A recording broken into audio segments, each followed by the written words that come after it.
It was meant to be a summit of unity. Inside the marble halls of the ECOWAS headquarters in Abuja, flags fluttered, translators stood ready, and leaders of West Africa gathered supposedly as brothers in vision. But what unfolded next shattered the script. President Bola Tinubu of Nigeria, in a moment few could have predicted, turned the spotlight into a weapon, publicly mocking Burkina Faso's Captain Ibrahim Traoré. Before dozens of heads of state, the room fell silent. No aides whispered, no papers rustled. All eyes turned to the youngest president in the hall, yet Traoré didn't rise. He didn't react. He looked forward, said nothing, and in that silence, the entire continent heard something louder than any speech. Why would silence echo louder than insult? Behind the polished marble walls of Abuja's ECOWAS summit, tension hung in the air like thick smoke before a storm. Captain Ibrahim Traoré arrived with no grand motorcade, no rehearsed smiles only, a quiet certainty. But everyone felt it. This was not a warm welcome. Whispers circled the corridors, rumors that Nigeria was preparing to reimpose sanctions on Burkina Faso, Mali, and Niger. And those whispers grew louder when Tinubu, in a closed-door meeting the night before the summit, allegedly referred to Traoré as a boy with a gun who doesn't belong at the grown-up table. What came next would mark a turning point in African diplomacy. Traoré didn't flinch. He simply replied, "Then we will build a table of our own." It was not shouted, it was not broadcast, but those who heard it felt the floor beneath them shift. For the first time in decades, a leader from the Sahel was not asking for a seat, was declaring independence from the entire arrangement.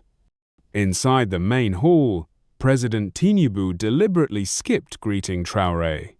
Cameras flashed, but the tension was more visible than any image could capture. A fracture had appeared not just between two men, but between two visions of what Africa should be. When leaders are no longer welcome in old rooms, is it time they build new ones? President Bola Tinubu rose to open the summit, his voice steady, yet dripping with deliberate mockery. "Leadership," he said slowly, scanning the room, "is not for little boys playing soldier in borrowed uniforms." The Nigerian delegation chuckled low, smug, rehearsed. Some glanced sideways at Traoré, waiting for an eruption, a rebuttal, maybe even a walkout. But nothing came. Ibrahim Traoré sat still, his hands folded, his gaze fixed, calm, unwavering. In a room filled with egos and microphones, his silence screamed the loudest. Suddenly, the atmosphere shifted. The laughter didn't echo, it collapsed. Heads turned, unsure whether to smile or look away. In that stillness, the balance of power felt redefined. Because real authority doesn't need to speak when the room expects noise. What made that moment unforgettable wasn't what Traoré said it was, what he chose not to say. The youngest president in West Africa didn't answer an insult with an outburst. He answered it with presence. And presence, when rooted in dignity, is more destabilizing than any speech. In leadership, is restraint the ultimate form of power? While the room still buzzed with the echoes of Tinubu's provocation, Traoré did not flinch. He didn't reach for a microphone, nor did he look for a podium. Instead, he did something far more dangerous in the world of diplomacy, disappeared quietly into strategy. That same evening, far from the flashing cameras and scripted panels of the ECOWAS summit, President Traoré requested a discreet meeting in a side room of the Abuja Conference Center. Present were only two others, Colonel Assimi Goïta of Mali and President Mamadi Doumbouya of Guinea. No press, no translators, no aides. Just 3 men in military fatigues, representing nations that had long been written off as unstable, now beginning to write a new chapter. There, maps were unfolded not of borders, but of alternatives, economic corridors bypassing Nigerian influence, a military intelligence pact rooted in mutual sovereignty, a cultural alliance to dismantle the post-colonial narrative of dependency. In 45 minutes, they didn't just shake hands, they began drafting the blueprint for what observers would later call the Sahel Compact. Meanwhile, back in the main hall, Tinubu continued his showmanship, but something had shifted. Leaders from smaller ECOWAS states Togo, Sierra Leone, the Gambia grew quiet, watching Traoré's calm demeanor and rising influence with new eyes. The young president hadn't thrown a punch, yet he'd changed the entire rhythm of the room. International analysts called it diplomacy by silence. But, for those inside the conversation, it felt like something deeper, the quiet birth of a geopolitical realignment. Because Traoré knew, true responses aren't given in microphones, they are built in margins, away from applause. And so, the question lingers. In an age obsessed with noise, could the future belong to those who speak less and build more? It happened in the full glare of the world's cameras. President Ibrahim Traoré had just begun to outline a vision for regional solidarity, economic fairness, and African-led peacekeeping when it happened. Tinubu interrupted, cutting him off mid-sentence with a sharp remark. "Let the grown-ups do the talking." The words landed like a slap across the chamber. A wave of unease rippled through the hall. Heads turned, cameras zoomed in, reporters froze their notes mid-scribble. The insult wasn't subtle. It was meant to humiliate, deliberate, unapologetic. But what followed wasn't what anyone expected. Traoré didn't flinch. He didn't raise his voice or seek to reclaim the mic. He simply stood still, locked eyes with Tinubu for a breathless second, and returned to his seat without a word. That silence, unbroken, unnerving, spoke volumes. In that moment, Traoré reminded the entire continent that dignity doesn't always come with a retort. Sometimes it's carved in restraint, in maturity, in refusing to stoop when provoked. Within minutes, Traoré's silence began trending across West Africa. Commentators called it the calm that exposed the storm. Others asked, who really looked more like a leader that day? Could it be that true power is knowing when not to speak? While President Tinubu mingled under chandelier lights with French ministers and ECOWAS elites, shaking hands over wineglasses and posing for headlines, Traoré chose silence again. But this time, it wasn't retreat. It was design. Behind closed doors, away from the cameras, he met with envoys from Mali, Guinea, and Niger. Not at the summit's hotel, but in a modest guest house on the edge of Abuja. Security fanfare, no media alerts, just guarded, purposeful conversations. There was no press release, no joint declaration, but one idea echoed through the quiet room. What if West Africa could trade, build, and defend without asking permission? Traoré didn't bring a briefcase full of proposals. He brought a notebook, hand-drawn in Ouagadougou maps, of local trade routes bypassing colonial currency zones, charts showing fuel-sharing logistics between Sahel countries, plans for a fiber-optic link outside of French providers. "Real alliances don't need microphones," he said calmly, closing the cover of the notebook.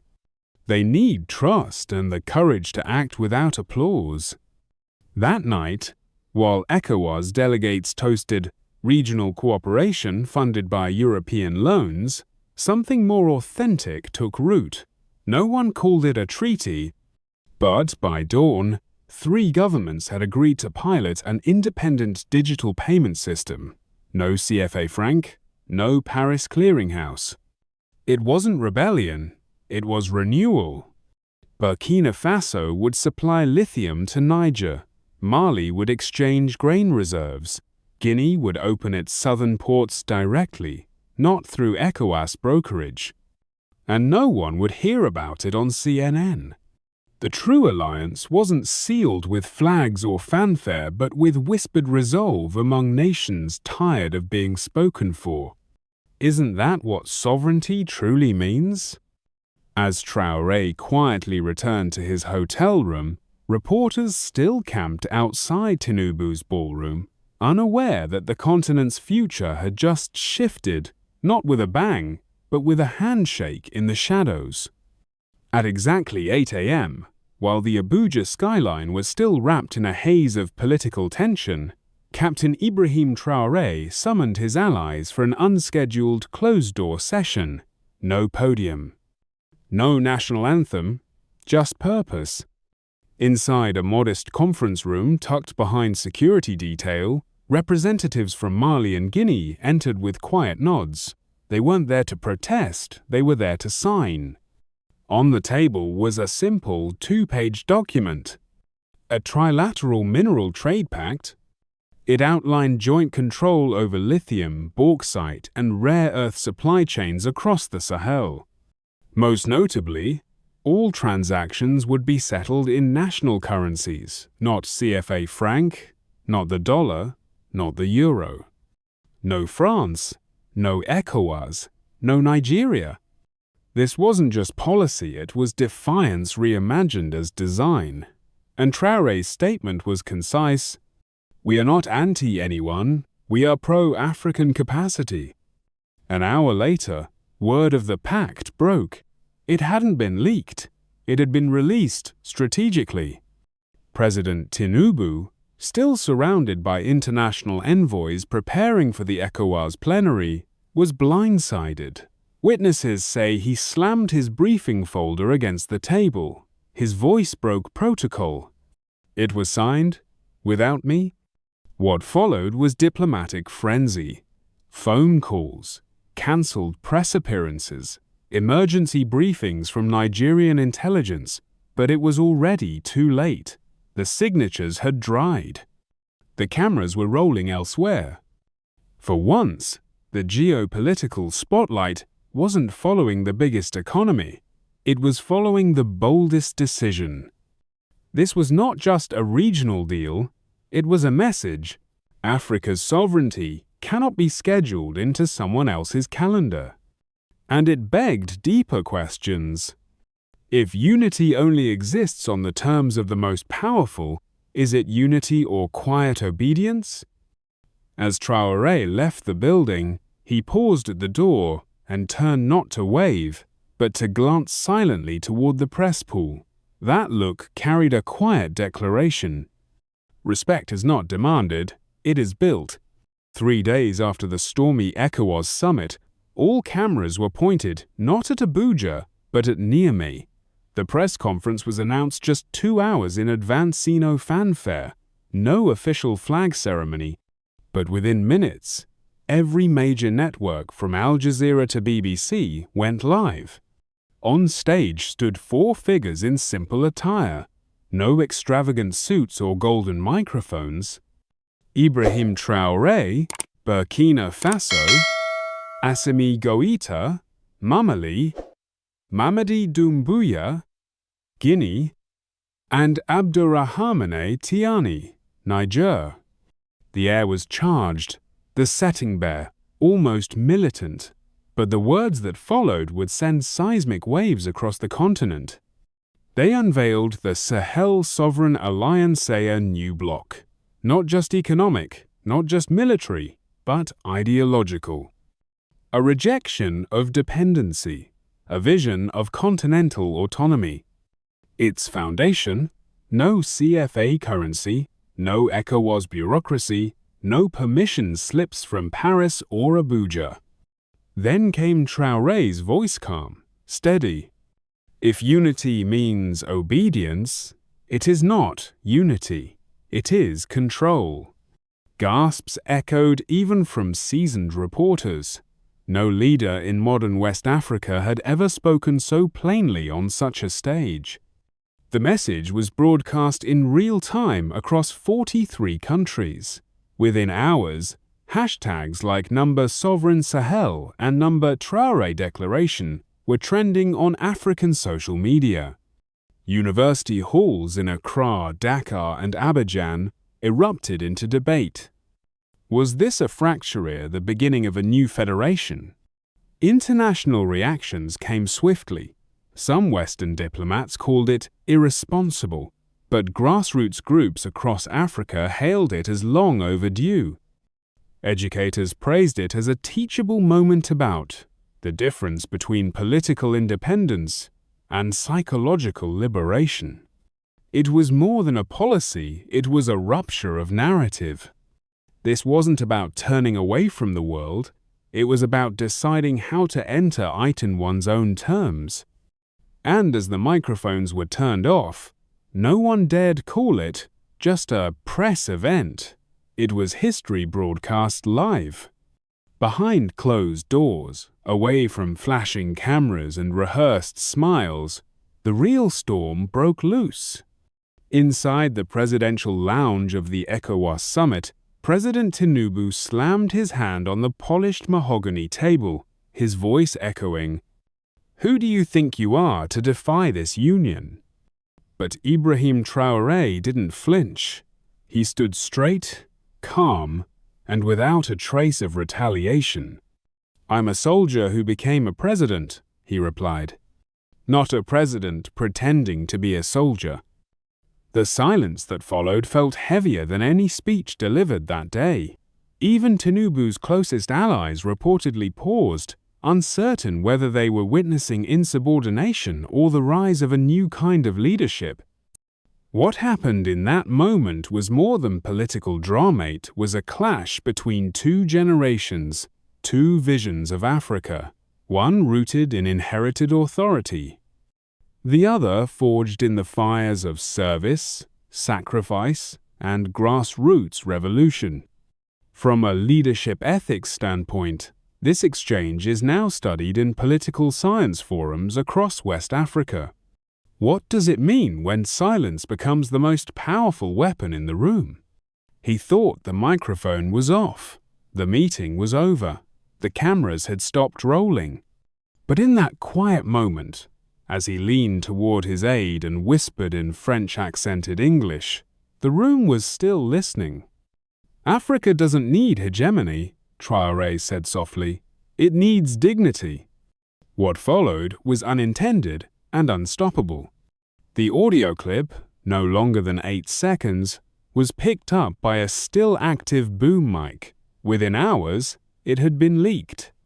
Within a day, it went viral across every major African platform from Dakar to Lagos, from Accra to Addis Ababa. Even in Nigeria, the words sparked debate. Was it a mistake?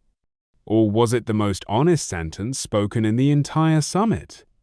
In classrooms, churches, and marketplaces, people replayed that phrase. Historians called it the new Casablanca line of African diplomacy. Young activists printed it on T-shirts. Veterans wept at the idea that someone had finally said what so many had felt for decades. Because when power loses its echo, truth finds a mic. And as the world leaned in, what did Traoré do next? By the next morning, the quote had crossed borders, languages, and generations.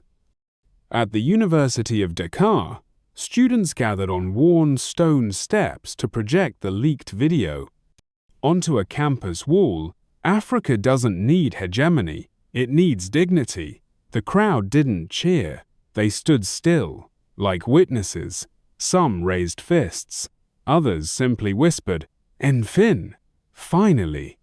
In Nigeria, ironically, Tinubu's own backyard young people shared the clip with hashtags like "number respect is earned" and "number dignity not domination."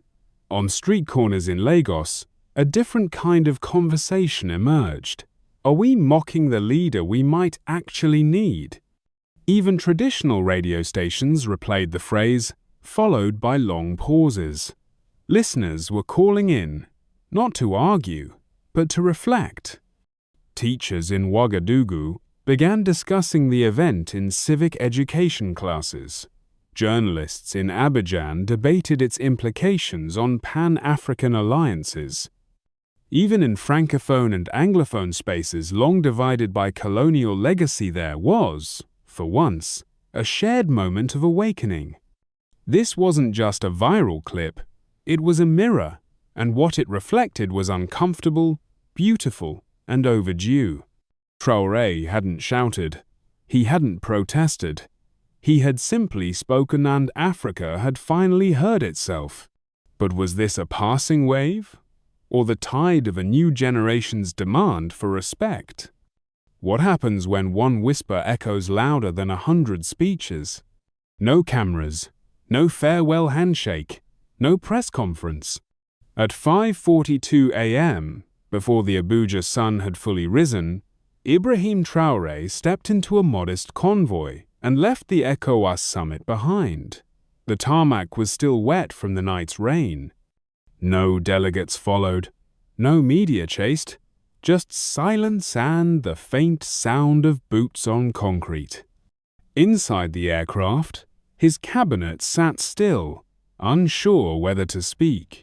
Traoré finally broke the quiet, not with anger, not with pride, but with something deeper, perspective.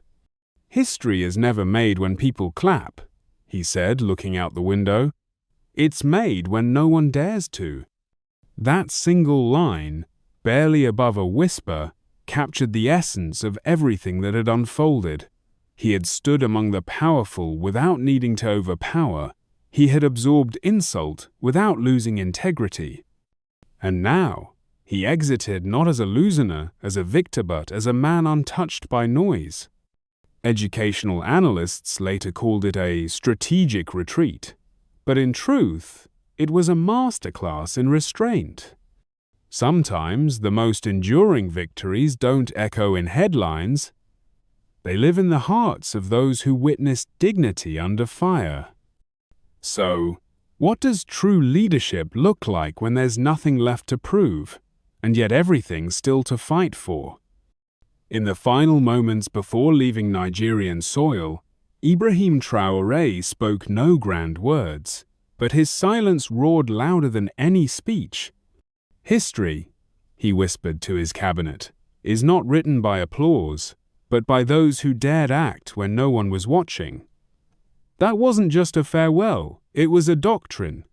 This wasn't merely a political clash, it was a courtroom of conscience, where dignity was tested, discipline defined, and leadership revealed not in dominance, but in restraint.